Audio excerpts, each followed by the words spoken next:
Hello everyone, welcome back to my channel UGC NET with Pinku. तो आज हम लोग पढ़ेंगे ऑर्गेनाइजेशन स्ट्रक्चर के बारे में एंड उसके टाइप के बारे में। तो चलिए स्टार्ट करते हैं। तो चलिए सबसे पहले हम लोग ये जानते हैं कि हमारा ऑर्गेनाइजेशन स्ट्रक्चर होता क्या है। ये एक टाइप की एक्टिविटी होती है जिसमें कोऑर्डिनेशन, सुपरविजन या हम लोग का जो भी गोल होता है, इन सब चीजों के लिए हम लोग जितने भी तरीके को यूज करते हैं, इन सबको मिलाकर हमारा ऑर्गेनाइजेशन स्ट्रक्चर जो है वो तैयार होता है। अब चलिए एक एक करके ऑर्गेनाइजेशन स्ट्रक्चर के टाइप्स देख लेते हैं। सबसे पहला है आपका लाइन ऑर्गेनाइजेशन। लाइन ऑर्गेनाइजेशन आपका सबसे सिंपलेस्ट फॉर्म होता है ऑर्गेनाइजेशन स्ट्रक्चर का, जिसको हम लोग मिलिट्री स्ट्रक्चर भी बोलते हैं। और ये आपका प्रिंसिपल ऑफ स्केलर चेन पर बेस्ड होता है, यानी हमारी जो भी अथॉरिटी एंड रिस्पॉन्सिबिलिटी होती है वो डायरेक्ट वर्टिकल लाइन में फ्लो करती है from top level to bottom level. Top to bottom level होने की वजह से जो भी आपका टॉप का मेंबर होता है वो हेड होता है, यानी जो भी टॉप के मेंबर ने हमारे बोल दिया वो बॉटम मेंबर वाले को, बॉटम लेवल वाले मेंबर को करना ही पड़ता है। तो इसको हम लोग बोलते हैं लाइन ऑर्गेनाइजेशन। नेक्स्ट है हमारा line and staff organisation. Line and staff organisation में भी जो आपका फ्लो होता है वो टॉप टू बॉटम ही रहता है। इसमें जो है आपका जो भी अलग अलग डिपार्टमेंट होते हैं उन सब में कोई ना कोई एक ऐसा पर्सन होता है जो एडवाइजेबल होता है, जिसका काम होता है बेसिकली एडवाइस देना। यानी जिस भी डिपार्टमेंट में वो जुड़ेगा एज अ एडवाइजर जुड़ेगा। इसको हम लोग बोलते हैं क्या, line and staff organisation. Next है हमारा फंक्शनल ऑर्गेनाइजेशन। ये जो है आपका most widely use form of organisation structure होता है। इसमें जो है ये जो है आपका बहुत कॉमन टाइप का ऑर्गेनाइजेशन होता है। इसमें जो है हम लोग जितने भी एम्प्लॉय होते हैं उन सबको अलग अलग काम के बेस पर डिवाइड कर दिया जाता है, यानी अलग अलग फंक्शन के बेस पर एम्प्लॉयज को जो है वो बांट दिया जाता है। उससे क्या होता है कि आपका जो स्पेशलाइजेशन है, एफिशिएंसी और क्वालिटी होती है वो सब इंप्रूव होती है। तो इसको हम लोग बोलते हैं फंक्शनल ऑर्गेनाइजेशन। नेक्स्ट है हमारा प्रोडक्ट ऑर्गेनाइजेशन स्ट्रक्चर या डिविजनल स्ट्रक्चर। ये जो है आपका यूजुअली लार्ज कंपनी अडॉप्ट करती हैं, जो कि है आपका प्रोड्यूस करती है क्या, वाइड रेंज ऑफ प्रोडक्ट्स। इसमें जो है हम लोग एक छोटी छोटी इंडिपेंडेंट यूनिट्स बना देते हैं और हमारे जितने भी इंपॉर्टेंट फंक्शन होते हैं जैसे कि प्रोडक्शन, मार्केटिंग, फाइनेंस, ये सब फंक्शंस को हम लोग, ये जो है वो यूनिट, इंडिपेंडेंट यूनिट वो सिंगली हैंडल करती है। एंड इसमें जो है आपका अलग अलग यूनिट में अलग अलग टाइप के प्रोडक्ट्स बनते हैं अलग अलग कस्टमर्स के लिए। तो इसको हम लोग क्या बोलते हैं, प्रोडक्ट ऑर्गेनाइजेशन स्ट्रक्चर या डिविजनल स्ट्रक्चर।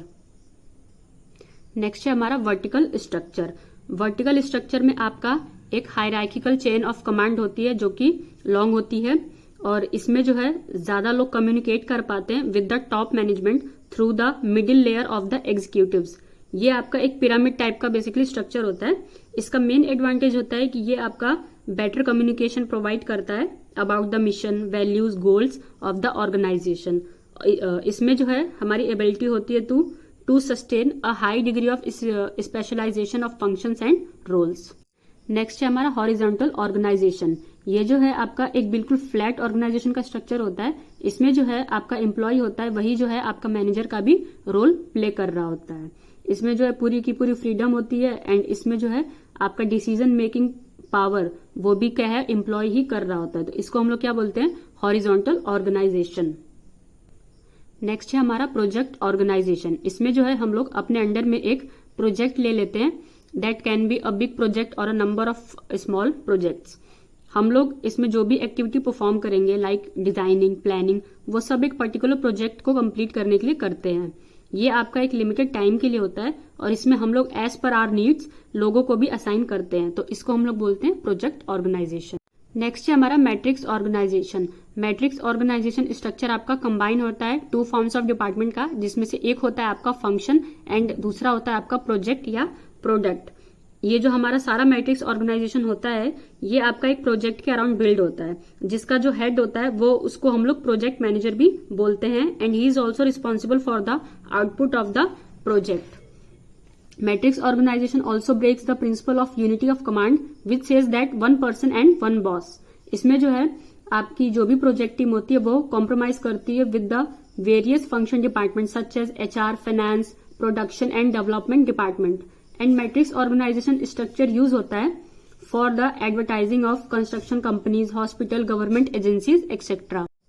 लास्ट है हमारा virtual organization. Virtual organization basically आपका एक स्मॉल कोर ऑर्गेनाइजेशन होता है जिसकी कोई भी अपनी एक स्पेशल बिल्डिंग या स्पेशल प्लेस नहीं होती है एंड ना ही कोई डिपार्टमेंट होता है। एंड इसमें जितने भी लोग काम कर रहे होते हैं वो काम करते हैं with the help of internet. ये आपका बाउंड्री लेस ऑर्गेनाइजेशन होता है और यहाँ पर हमारा कोई भी वर्क प्लेस फिक्स नहीं होता है, तो इसको क्या हम लोग बोलते हैं, वर्चुअल ऑर्गेनाइजेशन। सो ये था आपका फॉर्म्स ऑफ ऑर्गेनाइजेशन स्ट्रक्चर। अगर आपको वीडियो थोड़ी सी भी हेल्पफुल लगी हो, don't forget to like, share and subscribe my channel. Thank you.